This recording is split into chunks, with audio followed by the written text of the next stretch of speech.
আচ্ছা, এই ক্যামেরার সামনে আসার উদ্দেশ্য কি? ক্যামেরার সামনে আসার উদ্দেশ্য জীবনে চলার পথে চাই একজন ভালো মনের মানুষ, যে আমার পাশে থেকে আমার দুঃখ কষ্টের মাঝে আমার মাথার ছায়া হয়ে থাকবে, তার দুঃখ কষ্টের মাঝে আমি থাকবো ভাইয়া। চাই এরকম একজন মনের মানুষ, সে দেশি হোক বা প্রবাসী হোক, চাই একজন ভালো মনের মানুষ। ও মানে আপনার দুঃখ কষ্টের মাঝে আসবে? হ্যাঁ। কেন এখনো কি আপনার দুঃখ কষ্টের মাঝে কেউ আসেনি? না ভাইয়া, মনে করেন এখনো কেউ আসে নাই বিধায় তো প্রতিবেদনের মাঝে আসা। মানে এখনো আসেনি বলে এসেছেন নাকি? আচ্ছা আচ্ছা, তো আপনার তো দেখতে অনেক সুন্দর, আপনার তো প্রতিদিন আসা দরকার নেই, এমনি তো যে দেখবে সেই পাগল হয়ে যাবে আপনার জন্য।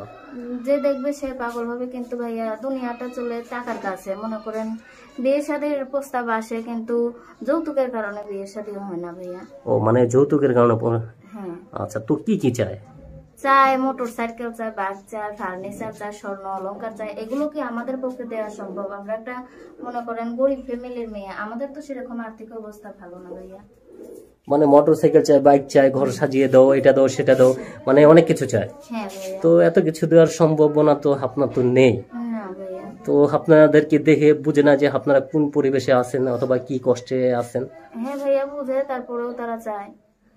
বললাম না দুনিয়াটা চলে টাকার কাছে, কিন্তু আমাদের তো সেরকম আর্থিক অবস্থা ভালো না। এই কারণে প্রতিবেদনে আসা চাই একজন ভালো মনের মানুষ, যে আমার দুঃখ কষ্টের মাঝে আমার মাথার ছায়া হয়ে থাকবে, এরকম একজন সহৃদয় মানুষ চাই। আচ্ছা বোন, আপনার বাবা কি করে?